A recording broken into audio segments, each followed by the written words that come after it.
نے انسان السلام علیکم ورحمۃ اللہ وبرکاتہ۔ کیسے ہیں آپ سب لوگ؟ میں امید کرتی ہوں کہ آپ سب خیریت سے ہوں گے۔ ہمارا ٹاپک چل رہا تھا سورۃ الگ، تو آئیے شروع کرتے ہیں۔ الحمدللہ رب العالمین والصلاة والسلام علی سید المرسلین وعلی آلہ واصحابہ اجمعین، اما بعد، رب اشرح لی صدری ویسر لی امری واحلل عقدۃ من لسانی یفقہوا قولی، رب زدنی علما، اللہم فقہنا فی الدین، اللہم فقہنا فی القرآن۔ اے اللہ اس قرآن کو ہمارے لیے قابل فہم بنا دے، اور اے اللہ پاک اس قرآن کو ہمارے دلوں کے لیے موسم بہار بنا دے۔ اللہم اجعل القرآن ربیع قلوبنا، نبی پاک صلی اللہ علیہ وسلم یہ دعا کیا کرتے تھے کہ اللہ اس قرآن کو ہمارے دلوں کے لیے موسم بہار بنا دے، یعنی جس طرح موسم بہار میں انسان خوش و خرم تر و تازہ ہو جاتا ہے، قرآن کی تلاوت سے ہم ایسے ہو جائیں خوش و خرم تر و تازہ، اس میں ہمارے لیے انٹرسٹ پیدا ہو جائے، ہم اس کی طرف مائل ہو جائیں، آمین۔ تو قرآن سورۃ الگ کا ترجمہ اور تفسیر کی طرف جانے سے پہلے ایک موضوع پہ میں بات کرنا چاہوں گی، وہ ہے قرآن کا انداز بیان، یعنی قرآن کا انداز بیان کیا ہے۔ کبھی کبھی ہمیں یہ محسوس ہوتا ہے کہ جیسے کوئی نظم کا سا انداز ہے، جب ایک آیت دوسری آیت سے ملتی ہے، جیسے والعادیات ضبحا فالموریات قدحا فالمغیرات صبحا، ایسے اور آیات بھی ہیں، مطلب اس طرح جو آیات آپس میں ملتی ہیں، جبکہ نظم کا انداز نہیں ہے۔ اور کبھی کبھی ہمیں یوں لگتا ہے کہ جیسے قصے کہانیاں بیان ہوئی ہیں، کبھی کسی پیغمبر کا قصہ، کبھی کسی پیغمبر کا قصہ، کبھی کسی کا کوئی پورشن، کبھی کسی کا کوئی پارٹ اللہ تعالیٰ نے بیان کیا ہے۔ تو کبھی کبھی ہمیں یہ قصے کہانیوں کی کتاب لگنے لگ جاتی ہے، کبھی جنت کا ذکر شروع ہو جاتا ہے، کبھی جہنم کا ذکر، کبھی گھوڑوں کی مثال، کبھی مکھی اور مچھر کی مثال، کبھی شہد کی مکھی کی مثال۔ تو سمجھ نہیں آتی کہ نظم ہے یا نثر ہے یا قصے کہانیاں ہیں۔ کبھی کبھی ہمیں اپنی کم علمی کی وجہ سے ایسے بے ربط سا محسوس ہوتا ہے، جبکہ ایسا نہیں ہے۔ بات صرف اس کے اندر اس کے گہرے مطالعے کی، اس کو سمجھنے کی، اس کے لیے ٹائم نکالنے کی ہے۔ تو قرآن جو ہے نا، اس کی ہر آیت، ہر صورت کا آپس میں اتنا گہرا تعلق ہے کہ یوں سمجھیے جیسے کوئی ایک موتیوں کا پلس والا نیکلس ہے، اور ہر پل دوسرے پل کے ساتھ کیسے جڑا ہوا ہوتا ہے۔ تو یہ موتی ہیں جو اللہ تعالیٰ نے ان کو آپس میں جوڑا ہوا ہے۔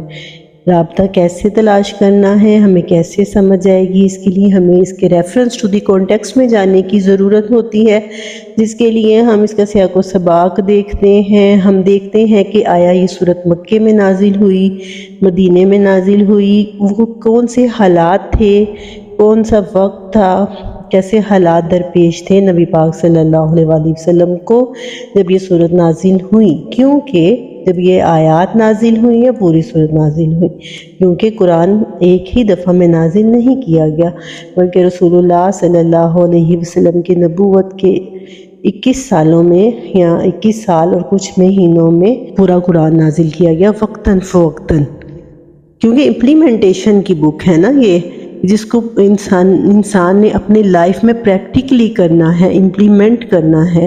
تو اسی لیے پریکٹیکلی امپلیمنٹیشن کے لیے اس کو ان حالات کے مطابق نازل کیا گیا کہ اب آپ کو نماز پڑھنی چاہیے، اپنی امت کو نماز کا حکم دیں، اب جو ہے وہ ان کو حج کا حکم دیں، اب جہاد کا حکم دیں۔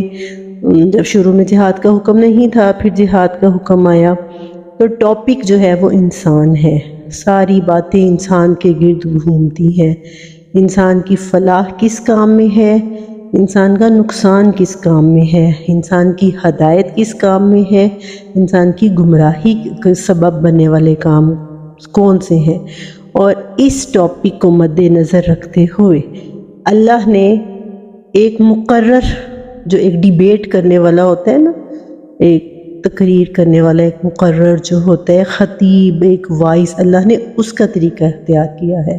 اللہ نے وہ انداز اسلوب قرآن کے لیے اختیار کیا ہے کہ جیسے کوئی سمجھا رہا ہوتا ہے کوئی تبلیغ کرنے والا، کوئی اسکالر، کوئی عالم دین، کوئی بڑا مبلغ جیسے سمجھا رہا ہوتا ہے، اور سمجھاتے سمجھاتے کبھی کبھار وہ ہسٹری کے واقعات وہ بیان کرنے شروع کر دیتا ہے۔ حضرت موسیٰ کا واقعہ آپ دیکھیں گے، کبھی کوئی پورشن اللہ تعالیٰ نے ایک واقعے کا کوئی حصہ بیان کر دیا ہے، تو کبھی کوئی حصہ بیان کر دیا ہے۔ آدم علیہ السلام کا واقعہ، کبھی کچھ جنت سے نکلنے کا کہیں پر ذکر ہو رہا ہے، کہیں پہ تخلیق آدم کا ذکر ہو رہا ہے، کہیں پہ آدم کے بیٹے حابیل اور قابیل کا ذکر ہو رہا ہے، کہیں آدم کا جنت سے نکلنے کا ذکر ہو رہا ہے، کہیں عیسیٰ علیہ السلام کے معجزات کا ذکر ہو رہا ہے، کہیں مریم کی پیدائش، مریم علیہ السلام کی پیدائش کا ذکر ہو رہا ہے، تو کہیں پر حضرت عیسیٰ کی پیدائش کا ذکر ہو رہا ہے، اور ایسے ہی دیگر انبیاء، حضرت ہود علیہ السلام کا ذکر آ جاتا ہے، حضرت صالح علیہ السلام کا ذکر آ جاتا ہے، پھر بات کرتے کرتے جنت کی نعمتوں کا ذکر ہونا شروع ہو جاتا ہے، اور پھر ایسے ہی بات کرتے کرتے جہنم کے عذاب آنے شروع ہو جاتے ہیں، پھر تماثیل سے اللہ تعالیٰ سمجھانے لگ جاتے ہیں۔ محمد صلی اللہ علیہ وسلم کو کہیں اللہ تعالیٰ نے ڈرایا ہے، کہیں اللہ تعالیٰ نے ان کو وصیت کی ہے، کہیں ان کی خوبیاں بیان کی ہیں۔ تو یہ جو ہے بالکل یہ ایک آپ سمجھیں ایک استاد کا، ایک مقرر کا، ایک خطیب کا جو طریقہ ہوتا ہے نا، وہ طریقہ ہے قرآن پاک کا۔ نہ نظم ہے، نہ نثر ہے، نہ قصے کہانیوں کی کتاب ہے، نہ صرف ڈرانے والی کتاب ہے، نہ صرف خوشخبریاں دینے والی کتاب ہے، جو کہ میں سمجھتی ہوں ضروری ہے ہمیں سمجھنا ضروری ہے کہ قرآن کا اسلوب کیا ہے۔ اب ایسے دیکھیں، ہم نے جبکہ پیچھے سے قرآن شروع کیا ہے، ایسا ہی ہے نا، سورۃ فلق، سورۃ ناس سے ہم نے شروع کیا ہے، کرتے کرتے اب ہم سورۃ اقراء پہ آئے ہیں، علق پہ آئے ہیں۔ تو آپ دیکھیں، تھوڑا سا ہم پیچھے جائیں، ہم نے سورۃ عادیات پڑھی، جس میں اہل عرب کی قتل و غارت گیری کا ذکر ہے کہ گھوڑوں کو وہ کن کاموں کے لیے استعمال کرتے تھے، صبح صبح حملہ کرنے کے لیے، جنگوں میں گھس جانے کے لیے، ایسا ہی ہے نا سورۃ عادیات۔ اس کے بعد پھر ہم نے پڑھی سورۃ البینہ، جس میں اللہ تعالیٰ نے فرمایا کہ یہ ایسا دور تھا کہ اس میں مشرکین مکہ کو اور اہل کتاب کو، چاہے وہ عرب سے ہیں یا عرب سے باہر ہیں، وہ تب تک ماننے والے نہیں جب تک ان کے اوپر ایک کتاب نازل نہ ہو جائے، ان کے پاس ایک اللہ کا رسول نہ آ جائے، وہ تب تک ماننے والے نہیں ہیں۔ کتاب اور رسول کا آنا لازمی ہے، جو اللہ تعالیٰ کی سنت رہی ہے، یعنی وقتاً فوقتاً اللہ یہ کام کرتا رہا ہے۔ اس کے باوجود بھی ہر دھرم لوگوں نے نہیں مانا، جبکہ بہت سے لوگ ہدایت یافتہ ہوئے۔ ٹھیک ہے، اس سورۃ بینہ میں اللہ تعالیٰ نے یہ ٹاپک بیان کیا۔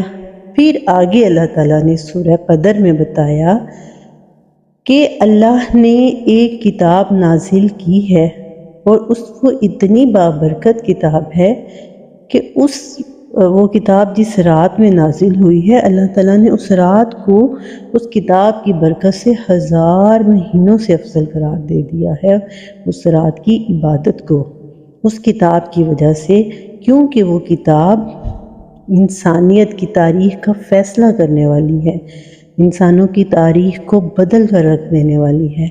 اب سورہ علق کے اندر اللہ تعالیٰ نے اس پہلی وحی کا ذکر کیا ہے جو اس رات کے اندر نازل ہوئی تھی، جس کا ذکر سورہ قدر میں کیا گیا ہے۔ تو یہ دیکھیں کتنی خوبصورتی ہے، کیسے یہ کلام آپس میں جڑا ہوا ہے۔ ابھی ہم نے پیچھے سے شروع کیا ہے، اور اگر ہم ادھر سے شروع کرتے تو بھی یقیناً کوئی نہ کوئی ان کے روابط، ان کا تسلسل یوں ہی آپس میں نکل آنا تھا۔ تو بہت خوبصورت آیات، بہت خوبصورت صورتیں، اگر ہم ان کا حق ادا کریں تو یہ ہمیں پوری دنیا سے لا تعلق کر کے اپنی طرف کھینچتی چلی جاتی ہیں، کہ سمجھے ہم اور ہی دنیا میں چلے جاتے ہیں۔ ہمیں پھر نہیں لوگوں کے رویے یاد رہتے، ہمیں نہیں یاد رہتا کہ ہم نے دوسروں سے کس معاملے میں آگے نکلنا ہے، ہمیں نہیں یاد رہتا ہم نے گوسپ کرنی ہے، ہم نے غیبتیں کرنی ہیں۔ اگر دل اس کے ساتھ جڑ جاتا ہے تو آپ سمجھیں دل کرتا ہے کہ بس اسی کو ہی ہم اپنی زندگی کا حصہ بنا لیں، اور اللہ تعالیٰ کی یہ بہت بڑی نعمت ہے اگر ایسا ہو جاتا ہے تو اللہ تعالیٰ۔ اب ہم آتے ہیں سورۃ الگ کی طرف، سورۃ الگ کے ترجمے اور تفسیر کی طرف۔ سورۃ الگ کے 2 حصے ہیں، انفیکٹ اس کے 2 پورشن ہیں۔ پہلا پورشن جو ہے آیت نمبر 1 سے لے کر آیت نمبر 5 تک ہے، اور دوسرا پورشن جو ہے وہ آیت نمبر 6 سے لے کر سورت کے اینڈ تک ہے۔ بڑے جتنے بھی اسلامک اسکالرز ہیں، جتنے بھی اسلامک محدث گزرے ہیں، اور صحابہ کرام سے جتنی بھی احادیث اتھینٹک احادیث ملتی ہیں، امام بخاری نے صحیح بخاری کے شروع میں کیف بدأ الوحی کا باب جو باندھا ہے، اس میں انہوں نے ایک لمبی حدیث بیان کی ہے جس میں یہ بتایا گیا ہے۔ میں وہ پوری حدیث آپ کو سناتی ہوں، بہت خوبصورت، بہت دل نشین حدیث ہے جس میں وحی کا آغاز بتایا گیا ہے، کیف بدأ الوحی، وحی کیسے شروع ہوئی۔ پہلی 5 آیات میں اس چیز کا ذکر ہے، اور اگلا حصہ جو ہے وہ اس واقعے کا ذکر ہے جب ابو جہل نے رسول اللہ صلی اللہ علیہ وسلم کو خانہ کعبہ کے اندر نماز پڑھتے ہوئے دیکھا، اور پھر جو ہوا وہ اس کے اندر اس واقعے کا تذکرہ ہے۔ تو آج ہم سورت کے پہلے حصے کی طرف آتے ہیں، اور میں آپ کو حضرت عائشہ سے مروی حدیث، جو ان کے عروہ نے وہ حدیث روایت کی ہے جو ان کے بھانجے تھے، اور بڑی اتھینٹک حدیث ہے، امام بخاری نے اس کو صحیح بخاری میں نقل کیا ہے۔ وہ پوری حدیث ہم سنتے ہیں تو اس سے ہمیں یہ آیات کی تفسیر سمجھ آ جائے گی۔ حضرت عائشہ سے روایت ہے، وہ حضور صلی اللہ علیہ وآلہ وسلم کی پہلی وحی کا واقعہ اس طرح سے بیان کرتی ہیں کہ رسول اللہ صلی اللہ علیہ وسلم کو پہلے پہل سچے خواب آنا شروع ہوئے۔ آپ صلی اللہ علیہ وآلہ وسلم جو بھی خواب دیکھتے وہ پورا ہو جاتا، یعنی آپ کے خواب روز روشن کی طرح ہوتے۔ اس کے بعد آپ صلی اللہ علیہ وآلہ وسلم تنہائی پسند ہو گئے، آپ کو محفلوں میں اور شہر میں رہنا پسند نہیں تھا۔ آپ صلی اللہ علیہ وآلہ وسلم غار حرا میں چلے جاتے اور کئی دن وہاں رہتے، اپنا کھانا ساتھ لے جاتے۔ جب کھانا ختم ہو جاتا تو حضرت خدیجہ آپ کو اور کھانا مہیا کر دیتی، کبھی آپ خود لوٹ آتے اور کبھی حضرت خدیجہ خود وہاں آپ کے لیے کھانا لے کر آ جاتی۔ اور حدیث میں تحنس کا لفظ استعمال ہوا ہے، یعنی آپ تحنس اختیار کرتے، جس کا مطلب ہے تعبد، یعنی عبادت کرتے۔ اب یہ کس طرح کی عبادت تھی، کیونکہ رسول اللہ صلی اللہ علیہ وسلم کو عبادت کا کوئی خاص طریقہ تو معلوم نہیں تھا، بس یہی تھا کہ آپ اللہ کا ذکر و اذکار کرتے، کائنات کی طرف کائنات میں غور و فکر کرتے رہتے تھے، یہاں تک کہ ایک رات آپ صلی اللہ علیہ وسلم پر وحی نازل ہوئی۔ آپ صلی اللہ علیہ وآلہ وسلم نے جبرائیل کو اپنی آنکھوں سے دیکھا۔ روایات میں آتا ہے کہ آپ نیند اور بیداری کی ملی جلی کیفیت میں تھے جب جبرائیل آپ کے پاس آئے، اور رسول اللہ صلی اللہ علیہ وسلم فرماتے ہیں کہ انہوں نے مجھے کہا اقرأ، پڑھو۔ میں نے کہا ما انا بک۔ 3 دفعہ جبرائیل علیہ السلام نے آپ کو یوں ہی کہا کہ اقرأ، پھر آپ صلی اللہ علیہ وسلم نے جواب میں یہی کہا کہ ما انا بقاری۔ اس کے بعد رسول اللہ صلی اللہ علیہ وسلم فرماتے ہیں کہ جبرائیل نے مجھے اپنے ساتھ لگایا اور اتنے زور سے بھینچا، اتنے زور سے اپنے ساتھ لگایا کہ میری قوت برداشت ختم ہو گئی۔ پھر انہوں نے مجھے چھوڑا اور مجھے کہا اقرأ بسم ربک الذی خلق۔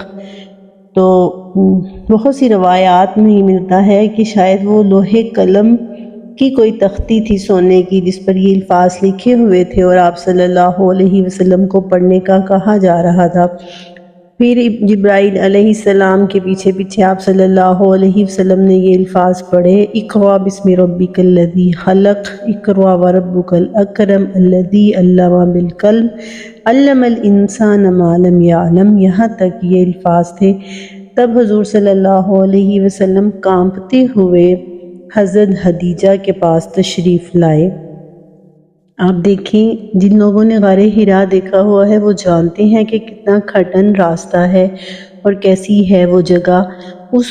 وہاں سے غار حرا سے رسول اللہ صلی اللہ علیہ وسلم ہانپتے کانپتے ہوئے ڈرے ہوئے حضرت خدیجہ کے پاس آئے اور کہنے لگے زملونی۔ اس حدیث میں یہ الفاظ نہیں ہیں۔ انہوں نے حضرت خدیجہ سے کہا کہ اے خدیجہ، حضرت خدیجہ نے پوچھا آپ کو کیا ہوا ہے؟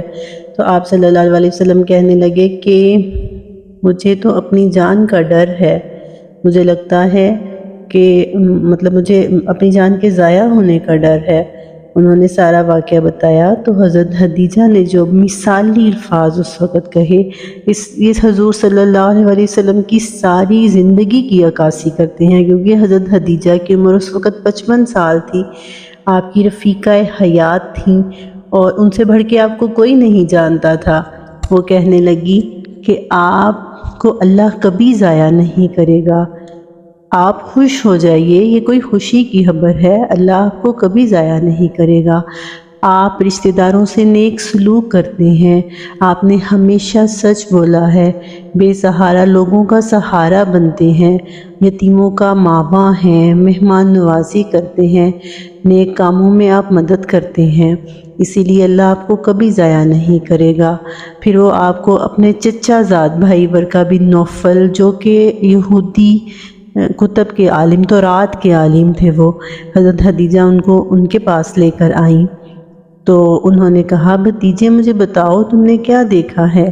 جب حضور صلی اللہ علیہ وسلم نے ان کو بتایا سب کچھ، تو آپ یہ دیکھیں ورقہ نے بھی ایک دفعہ نہیں کہا کہ یہ کیسے ہو سکتا ہے یا کچھ ایسا، اس نے فوراً کہا، اوہو یہ تو وہی ناموس ہے جو موسیٰ کے پاس آتا تھا، وہی تمہارے پاس بھی آیا ہے۔